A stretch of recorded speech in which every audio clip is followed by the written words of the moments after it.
I'm Decathlon Gamer. Welcome back to F1 Manager 24, episode number 16. The F2 Championship, like our championship, has wrapped up. Here are the results. Ollie Behrman takes the Drivers' Championship with not a major cushion. That's a pretty minor cushion, but 31 points is a decent amount ahead of Hadjar. Antonelli is third in that championship, and of course two of those drivers are going to be making their way onto the Formula One grid next year in real life. Prima taking the constructors. I'm going to try to progress quickly through the off-season and see if we can't get to the beginning of the new season in a short span of time within the episode for sure, hopefully. And Otakoven has now risen to an 85 overall, becoming a pretty good driver at this point. She's going to be at a stage where she's going to start making a name for herself. Staff survey results here at the end of the season. We get them monthly, but at this point, across the staff, across the board, overall mentality is neutral for most. What everyone's most unhappy about is the fact that the car performance is not poor. Is poor. One disappointing thing for me here at the end of the season is how we suddenly, and didn't really have warning about it, suddenly came up to virtually no cost cap remaining before we got the warnings. No, hey, by the way, you're down to 15 million. It's going to run out fairly soon. No, just the, hey, you got 5 million left. Good luck with that. 2 months before the end of the season. I had just started an upgrade for the underfloor. We finished that project. But I only used a quarter of the hours that we had remaining on that project. I was planning on doing at least a few more, and specifically research projects, dumping some hours into those, or at least getting some upgrades going, whatever the case may be. I had intention of doing more, but because of the financial situation, we had to shut that down, and I end up leaving all these hours on the table. The underfloor wouldn't have been substantially better on that upgrade, but it would have been better. Clearly would have been better. There's very much diminishing return on putting those hours in. You put some hours in, you do an upgrade period, you're going to get kind of a natural gain, and then you add those clock hours to it, and it improves that. But it's not like tenfold or anything like that. It's not even twofold. So it improves minimally. So we're only losing so much out of it, but I'm still disappointed to lose it. End of season. Target, we get our 3.6 million in sponsor money. We're also going to have we thought we had a mandatory activity there, but I didn't get credit for it, I guess. Okay, so mandatory activities, we collected $10.5 million this season. Our engagement activities resulted in a gain of $29 million, and our race target bonuses brought us $13 million over the course of the season. We achieved a certain threshold that I guess our title sponsor was satisfied, and so our team marketability has risen from a 325 to 357. It's not a major gain, but it's a gain nonetheless, and it should make us more marketable in the coming season, which means our sponsor money should be even better, which means we can dump more into facilities and whatnot. And if I'm correct about the cost of your first season versus future seasons being a bit less, the car development, there's still car development year by year, but you're not starting from scratch. So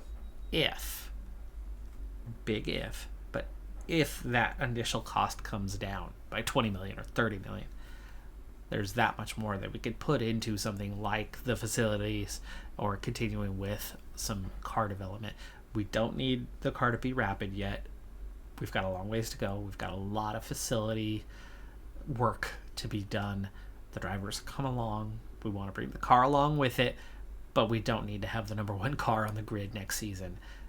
We can take our time with that, but we do need to make progress, and we do need to get to a point where we can be like Haas or Williams or Alpine, right? Those teams that just had a few points over the course of the season bump us up just a little bit. With a kind of a universal 5% drop across the board for all components, for all teams, I don't think it's going to change the grid at all, really.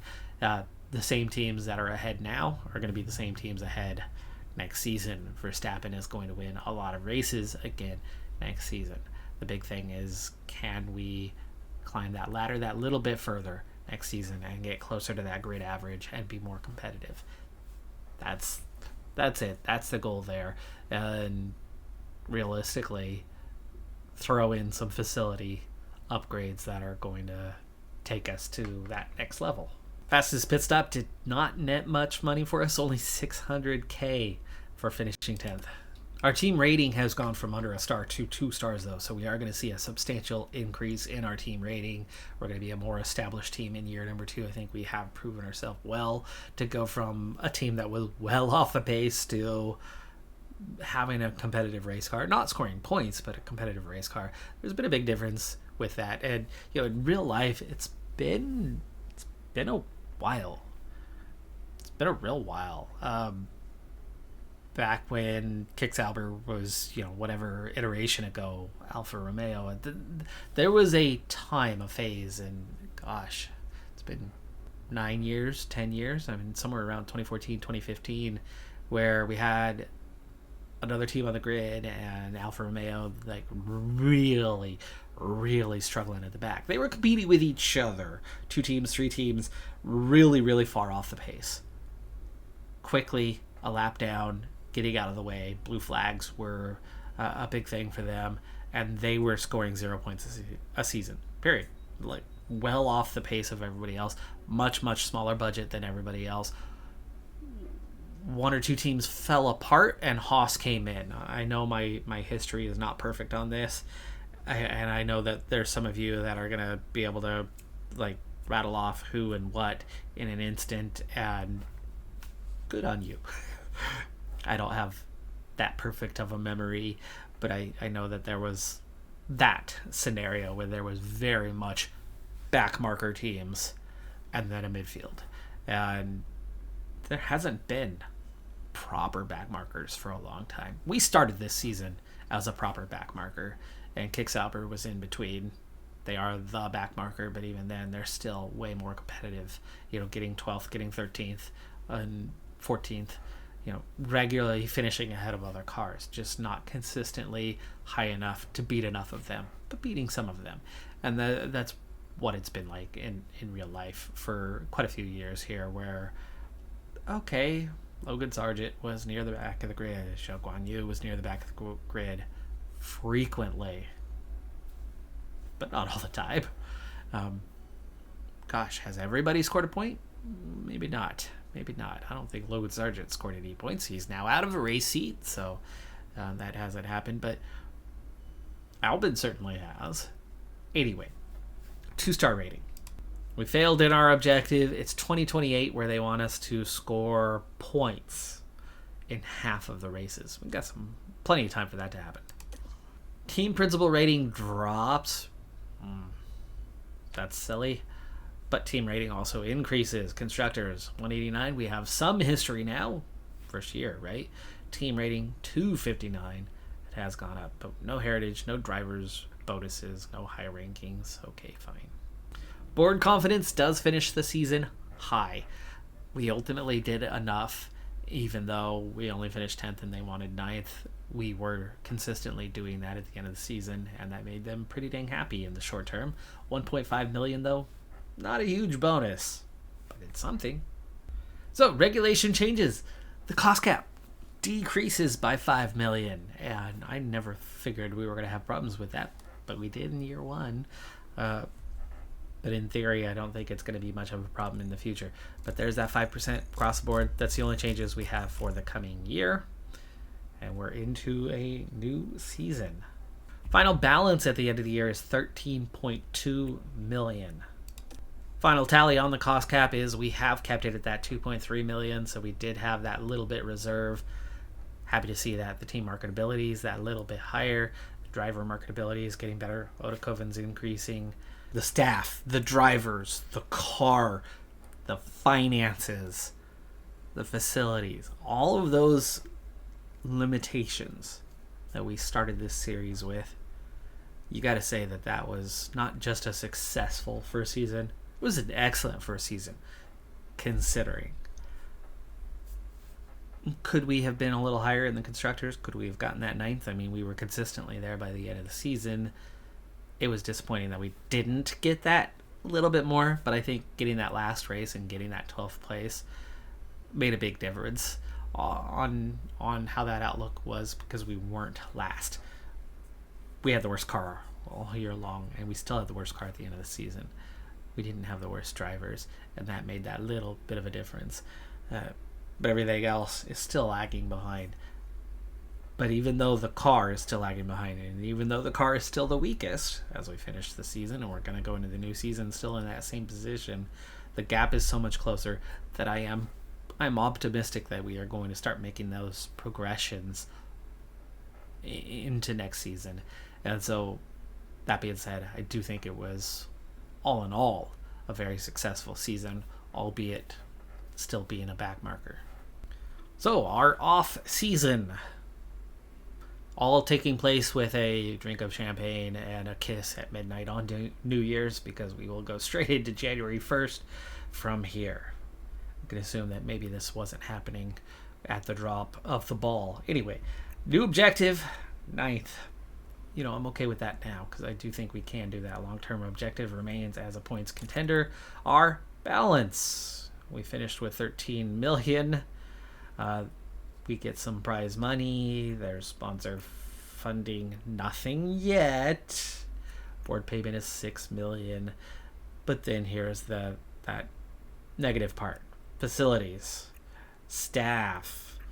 Car development. 30 million for the new year. I think it was 60 million in the first year. So there's 30 million in savings. Entry fee. Total funding. Total expenses. We're beginning 13 million in the hole, but we are pre-sponsor. So we'll cover that off. We think we'll cover that off. We're not going to start the year with much money, though. Okay, technical, 5% drop, and that means 2.5% from our levels, because we were at about 50% on things when it came to the chassis. We didn't cover anything off on that. Front wing, we didn't cover anything off there, but again, we're losing 2.5% overall, 0.03, 0.05, 0.05. Considering the gains we made over the course of the year, taking these little losses aren't going to hurt too much. Rear wing, 0.03, 0.06. 3%, a little bit higher. We made a little more progress on the rear wing, so we get knocked back down a peg, just a bit though, but overall that's pretty minor, right? We gained 20 to 30% in all of these, so to lose 2 to 3% to start the new year, not hurting much at all. Side pods, we did do a research project here, and we essentially offset the loss. 2% gain, 2% loss, so side pods, neutral. Underfloor, 0.03, 0.06, and 3% lost. Suspension, this one is covered off, and then some. We have finally improved the suspension. The one part we couldn't improve last year because of the facilities, we now can improve, and have improved by a good margin. We lost only 1.5% because it was utter garbage, but we couldn't do anything to help it. We gained nearly 11%, so we're going to gain 9%. 9% gain. Pretty healthy, but remember, we gained like 20 to 30% in all the other parts. We end up gaining 9% in the suspension that we can't do anything with over the course of the year, but it's going to be much better than what we're losing. And the other parts will gain that 2.5% roughly that we lost kind of everywhere. We're going to gain that back pretty dang fast. One upgrade will easily cover that off, and then some, and we'll start progressing the car from there. So I'm not too worried about what we lost. I'm feeling pretty dang good about the progress of the suspension, though again, we're going to be in the same terrible situation of it's going to be really bad, but not as bad as it was. And I still don't see any way that we're going to be able to improve it next season. Even dropping the weight was not covering it off. So at least we've found a way to make some progress in the car. And then all in, side pods are a wash, suspension's a gain, and then minor losses. For the other 3 components, 2.5, 2, and 3. So an average of 2.5 times 4 parts, 10%, right? Additive. 0% for the side pods. 9% gained in the suspension. Offset, I think we'd lose about 1% of the car's capability. Prize share. That final day, by the way, gave us an extra $4 million in the prize share. We're looking at, if we can get to that 9th place, another $6 million in the coming season. Considering the weakness of our engine cooling, having good engine durability is important. While mixing in durability in other areas, I think sticking with the Mercedes is still the place to be. Yes, there's a faster engine, but it lacks durability, and we don't have the opportunity. Well, actually, really wouldn't be that hard to take an occasional penalty. But more importantly than taking the occasional penalty, right, and trying to overcome that, and being better in other races and having a better chance of scoring that individual point here and there by being quicker overall, like Haas. Haas is a great example of the min-max system.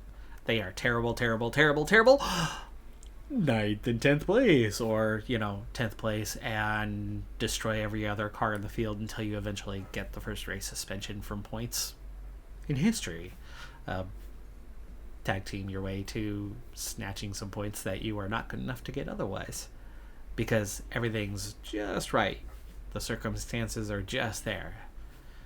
That's a Ferrari engine, obviously not a Honda, but still the same idea, same concept. We're not going to min-max our way to anything. I want to build a competitive car across the board over time, but also do so in a way that is economical. And the economy of having good durability matters right now. So on January 1st, like I said, I feared that we did not put enough money away, and we certainly have not. But sponsor deals are coming. But when are they coming? Are they coming right away? I mean, last year the sponsor deals happened after we started, and we only started a few days before the first race. We're 2 months before the first race. Sakira is 57 days away from January 1st. When and where is that going to happen? Are we going to do those negotiations in the next moment, here in the very near future? I'd very much like to not have a balance in the red and suddenly lose our job because we weren't able to bank $26 million at the end of the season. Okay. It was not a 1% loss, folks. It's not a 1% loss, because look at this. Our 2024 internal car report, 24 car versus the 25 car. On the left is the 24, the 25. We're going to be over a kilometer an hour faster, with acceleration a hair slower but almost identical. And that's got to be DRS. No, DRS effectiveness is down here. I don't know what this is marking, but we're improving by 8%. Our low speed is improving. Our medium speed, it looks like the suspension gain is substantial, and our losses are minor in enough other places. I don't see how this is all happening, but we have a quicker car than we had a year ago. Our dirty air tolerance is 11% better. Our engine cooling is 7% better. Our tire preservation is 5% better, and our DRS effectiveness 14% better to start the season. Dang. Okay. Expertise gained? I don't know. Here's the pit crew performance and the drop. 8 points is what we're looking at. 6 in the car setup. 5 in our speed. Wheel off. Yeah, 8 in the other. So the basic attributes of the pit crew, everything dropped by about 8%. The other, and the speed being how fast we are, our rating was terrible at a 49. It only dropped to a 44, so it's going to be a fairly minimal drop in the pacing. And you can see I really did put an emphasis on avoiding mistakes. And starting at a 69 or a 70 is a good place to be. Like I said, last year I think we started at about a 60. Might have been high 50s for that matter, but we lost less than half of what we gained over the course of the season. So we're starting in a much better place, our pit crew.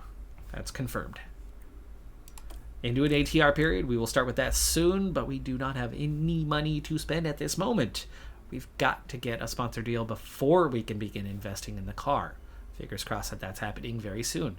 I've not looked ahead on what's on the emails. It might be there already, or we might have to proceed in time before that option is going to come. Even if we have to wait a week, that's a week less of development. We've already got a month and a half less of development at the end of the year, knowing that we were coming up on the cap. But at least there was no penalty.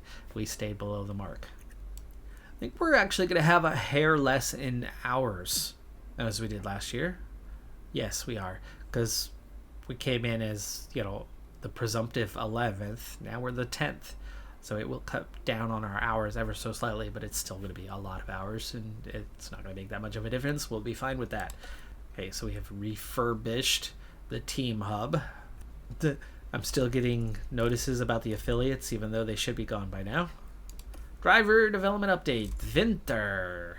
Usually it slows down during this part of the year. +1 to control, +2 to overtaking, +1 to control, 2 to adaptability, and 1 to defending for Otokoven. They're still developing pretty well into the off-season. And there you go. Now that we've checked all the emails, sponsor negotiation. We will not remain in debt. 3 choices for our primary sponsor. Miram Coin is only a 1-star, only offering $38 million and virtually nothing up front. Yeah, not liking that deal. It's a little bit more, 45-ish million for our core. I think that's who we had last season. Staff activity is their preference. Upfront covers the debt. Engagement is okay. Race stay is high, but performance reliance is low, so it should be fairly easy to collect those race stay rewards as you go. And like I said, I think that's the one we had last year. But we do have a 3-star available with just enough upfront to already cover the current debt. Engagement's good, race day is good, but performance reliance is high. Now, the tricky thing about that, though, is the race day performance one isn't necessarily about the position, I think. It's about the amount of the funding. 20 million is of 51 million, and that's a high percentage. I think that's the case, but then again, this one says low, and no, that can't be the case, because 16.5 million of 44 is a higher percentage. Just about. It's not a higher percentage. It's a little lower overall. It is a little lower overall. Off the top of my head. Not doing the math, not even trying to do the math on that.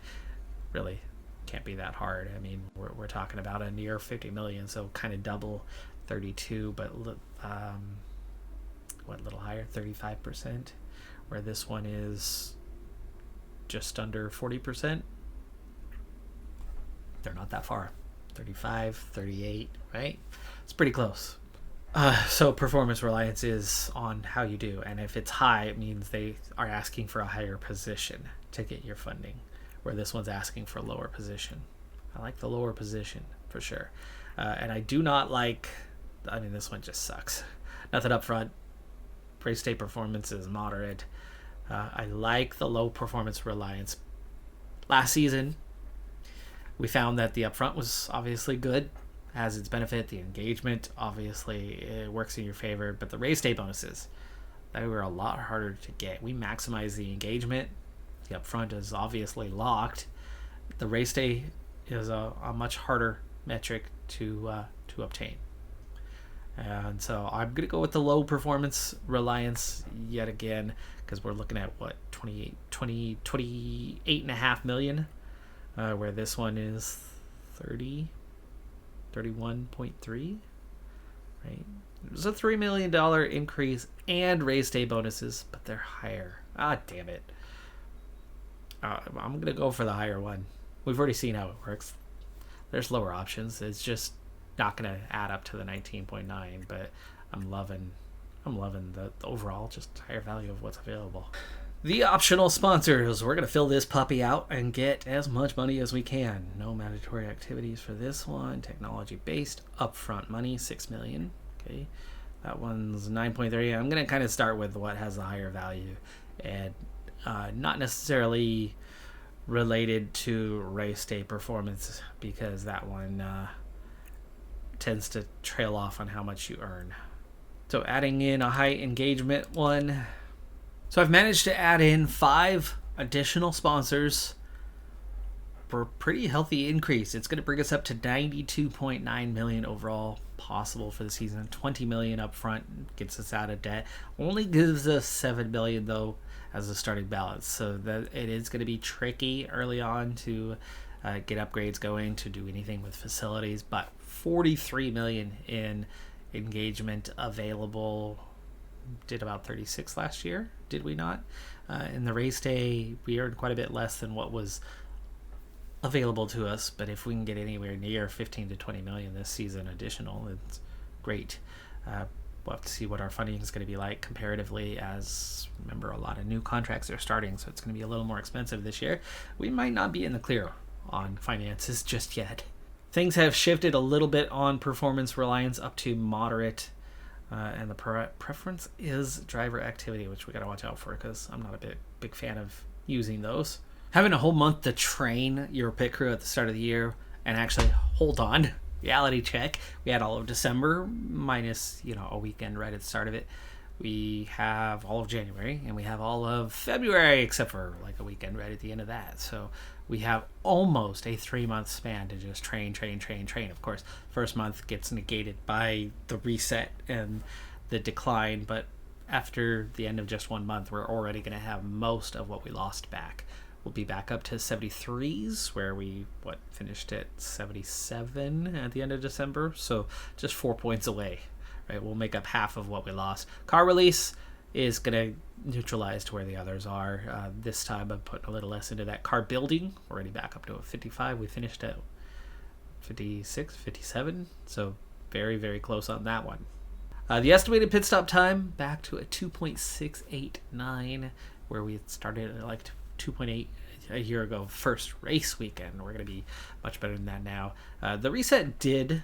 looking back at the beginning of the month, we're down to 68ths and a 52 from a 56, right? 4 points down. Anyway, back up to 10% on the mistake, back up to 2.74 on the estimated pit stop time, but we've already covered off so much of that. We're back down to 9.3% on the chance of mistake, which is already into a pretty happy range. I don't need to get it back to that 77 quickly. It can happen more gradually after this first month. And we could focus more on that estimated pit stop time this season, and 2.689 for the average is already not that far off. If 2.25 was our fastest pit stop, I could see us getting much better than that this season at some point, because that's average. Plus or minus a tenth either way is pretty normal. So at this point, we're already looking at like a 2.55 as a really good pit stop that they could do by the end of January. Mercado, by the way, has not improved drastically. She was in 80, I think, now in 82. I don't have we've barely touched the facilities when it's come to staff, but 85, 81, 81, 80 is where she's at right now, which is decent, especially compared to the other staff members of 76, 74. Team roster updates. Gio is taking Max Verstappen's seat after he's won the championship. Are you kidding me? Sainz in the other Red Bull. Holy crap. Big changes in the grid. Piastri still in the first car. Well, in first car now at the McLaren. Vesti taking the second seat. Lando is gone. Ferrari, Leclerc and Hamilton has happened. Bottas and Stroll for Aston Martin. Russell joined by Tsunoda at Mercedes. Gasly and Pourchaire for RB. Pourchaire getting his debut. Much deserved. Williams has sniped Lando Norris, with Dennis Hauger coming in the second car. Ricciardo and Alonso at Alpine. Interesting pairing there. Haas, Liam Lawson and Alex Albon. We, of course, have Winter and Orekoven, who are pretty good. Look at that. We have a better lineup than Haas. Not far off from Alpine, but, of course, Alonso is going to be a tough one. Norris is going to be a tough one for Williams. The RB is going to be a little bit on the weaker side. And Aston Martin as well, but they had such a dominant car last year for some reason. And Kick Sauber, Hulkenberg and Magnussen. The Haas pair has shifted to Kick Sauber. F3 lineups for the year. I'm not going to go through them name by name, but I'll scroll fairly slowly. Jacobson at High Tech Pulse 8. Abby Pulling at Rodden Motorsport. Rodden. And Michelle Newey at Genzer Motorsport. The F2 lineup. Zane Maloney at Invicta. Gota at Campos. Antonelli and Hadjar at Trident. That's a pretty good lineup for that team. You would make them favorites for the constructors potentially. After a very quick look at the components, the front wing is the one that I can make the most progress on initially, so we're going to begin with that this year. And I know we're still playing with a budget, so we are going to start with a 50-50 approach as to similar to what we had a year ago. Rear wing is still a place where we can really gain a lot of pace in particular and help us in other areas as well. So we are going to invest in the rear wing.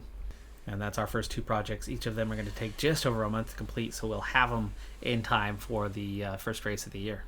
But with that money spent, we're suddenly down to $3.2 million, and we're going to have to sit on our hands for a bit until we can generate some funds. Speaking of fund generation, now that we are collecting prize money, which is not something we got a year ago, we had nothing of the sort. We're adding $2.5 million to our monthly balance, and our expenses are fairly similar to what they were a year ago. So we're actually going to see ourselves making $3 billion a year monthly this year. Hell yeah, that's significant from where we were, and unexpected, really. We actually have a projected balance of a positive amount by the end of the season. This is going to make it a lot easier now. I was starting to get pretty worried that finances could be a problem. I forgot the prize money is going to kick in, and we're going to bring in $30 million over the course of the year to really help us out. Hence the projected balance being a slight positive. And then, of course, we still have the race winnings to kick in to help offset and handle the price of components. And if we can just about cover that from race by race prize winnings, then this $3 million monthly is going to go a long way towards getting us some facility upgrades over the course of the year, because we don't really get the money up front, as we started quite a bit lower financially this year than a year ago. We're going to need that monthly to really make up the ground on what we had a year ago. But look at that cost cap remaining, 84%. We've got $113 million. That's the big difference from a year ago, as we started with, half of it spent or something at the beginning of the year. So yes, all of it's turning out as predicted. But what's still ahead of me is some components, some design work, getting started for the year, preseason testing, but we're prepared to get into the new season. However, I did run out of time. I didn't get as far as I hoped, but I think we are ready to start the new season, and we will definitely start the new season with a race. Sorry that this makes it 3 episodes in a row without a race live. My bad on that part. Really sorry about that, but I'm really eager to see where the team is at to start the season. We're still at a state where we can make rapid gains in terms of development, especially if done right. And I could see us being more competitive, but I can also see us being exactly where we were at the end of the season. Remember, everybody suffered that same 5% decline, and somehow our car got better. So maybe we're going to be lucky. The new design for the new year, after all the progress we made, somehow did turn out in a positive way.